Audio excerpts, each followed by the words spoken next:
और अब बात करेंगे कच्चा थीवू द्वीप की, जिसे लेकर के प्रधानमंत्री ने ट्वीट किया है और डीएमके पर निशाना साधा है और डीएमके की परिवारवादी वाली राजनीति पर भी निशाना साधा और कहा है कि तमिलनाडु के लिए कुछ भी नहीं किया है। दरअसल एक आरटीआई में खुलासा हुआ है कच्चा थीवू द्वीप को लेकर के कि किस तरीके से उसे श्रीलंका को सौंप दिया जाता है, उस पर से अपना अधिकार छोड़ दिया जाता है। और अब इसी बात को लेकर के प्रधानमंत्री ने डीएमके पर भी निशाना साधा है और ट्वीट करके प्रधानमंत्री ने कहा है कि तमिलनाडु के हितों की रक्षा के लिए डीएमके के द्वारा कुछ नहीं किया गया। आरटीआई रिपोर्ट से डीएमके के दोहरे मापदंड उजागर हो गए हैं। कांग्रेस और डीएमके एक ही है, ये भी कह रहे हैं प्रधानमंत्री। उन्होंने कहा है कि डीएमके बेटा बेटी को आगे बढ़ाने की परवाह करता है, यानी कि परिवारवाद की राजनीति करते हैं। विदेश मंत्री एस जयशंकर प्रेस कॉन्फ्रेंस कर रहे हैं, क्या कुछ कह रहे हैं आपको सुनवाते हैं।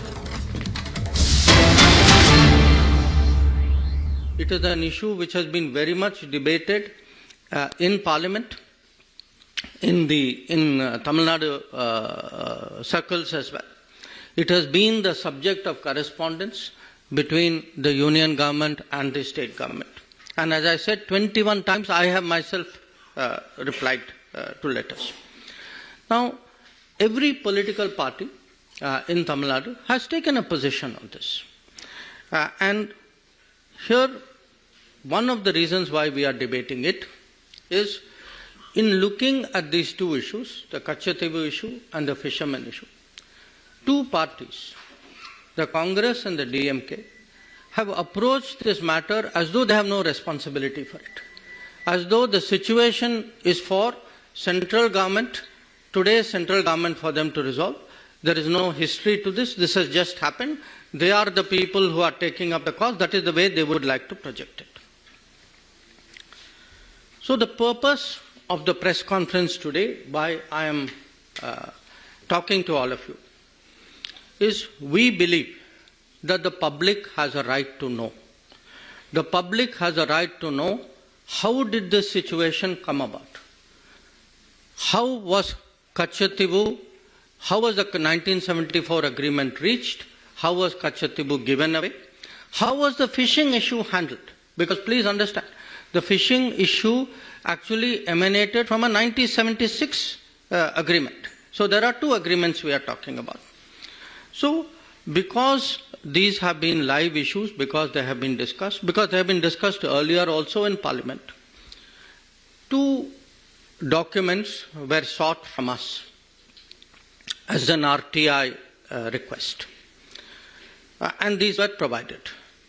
One was a document about Ministry of External Affairs, summary background note for the meeting of the Informal Consultative Committee in 1968 on this issue. And the second was a record of discussion of a meeting between the then Foreign Secretary and the then Chief Minister of Tamil Nadu, Honorable Kalaignar Karunanidhi, in June 1974. Now, the point today is we know there are two agreements. We know there's a 1974 agreement. We know there is a 1976 agreement. We know who did this. How has the situation arisen?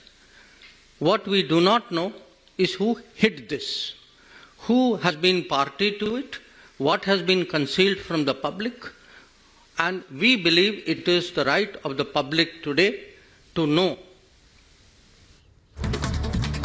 और इस वक्त एक और बड़ी खबर आपको बता दें, और बड़ी खबर ये कि बंगाल में चक्रवाती तूफान का कहर देखने को मिल रहा है और प्रधानमंत्री नरेंद्र मोदी ने दरअसल अधिकारियों से हालात की जानकारी दी है। जलपाईगुड़ी में 5 लोगों की मौत की खबर, जबकि 100 लोग बताया जा रहा है कि इस पूरे मामले में जख्मी हुए हैं। असम के जोराहाट में भी भारी नुकसान की खबर आ रही है। बंगाल में चक्रवाती तूफान का कहर, प्रधानमंत्री ने हालात की जानकारी ली, अधिकारियों से पूछा है वहां का हालचाल। जलपाईगुड़ी में 5 की मौत की खबर आ रही है, 100 जख्मी हुए हैं। इसके अलावा आपको बता दें कि असम के जोरहाट में भी भारी नुकसान पहुंचा है। बंगाल में चक्रवाती तूफान का कहर, प्रधानमंत्री ने हालात की ली जानकारी। कल घूर्णी जोर हुआ था तो सब टूट गया। अभी क्या हुआ? कोई आया है? हाँ, सीएम आया है, गौर नहीं है, सब तो टूट गया। सरकार से कोई कुछ? हाँ, मदद तो चाहते हैं। कुछ भी सरकार दिया से है? कुछ नहीं दिया है अभी तक।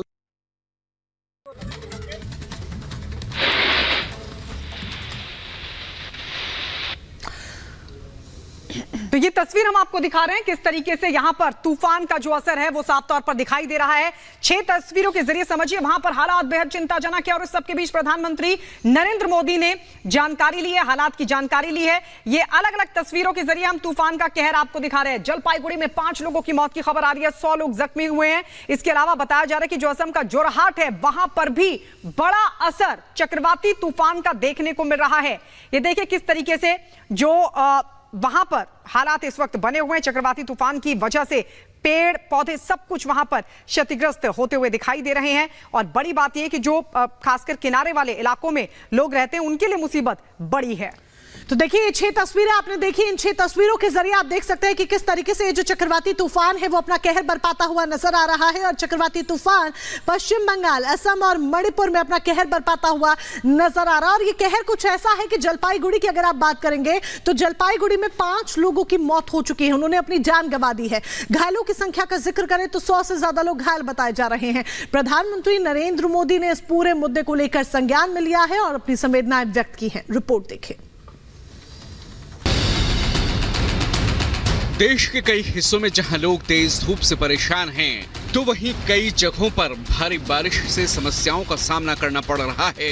इस बीच कल पश्चिम बंगाल समेत पूर्वोत्तर के कई हिस्सों में हुई भारी बारिश और तूफान ने तबाही वाला मंजर ला दिया। अचानक हुई तेज बारिश, तूफान और ओलावृष्टि से असम में जहां लोगों के घरों और फसलों को नुकसान पहुंचा, तो वहीं पश्चिम बंगाल के जलपाईगुड़ी में 5 लोगों की मौत हो गई और कम से कम 100 लोग घायल हो गए। कई इलाकों में ओलावृष्टि के साथ तेज हवाओं के कारण झोपड़ियां और घर क्षतिग्रस्त हो गए, पेड़ उखड़ गए और बिजली के खंभे टूट गए। मौसम की मार की खबरों के बीच प्रधानमंत्री नरेंद्र मोदी ने कहा, मेरी संवेदनाएं पश्चिम बंगाल के जलपाईगुड़ी, मैनागुड़ी इलाकों में तूफान से प्रभावित लोगों के साथ हैं। उन लोगों के प्रति संवेदना है जिन्होंने अपने प्रियजनों को खोया है। Bureau report, Republic Bharat. और पूर्णिया सीट को लेकर के क्या कुछ कह रही है वहां की जनता, हिंट में आपको दिखाएंगे कि जनता का हिंट आखिरकार क्या है।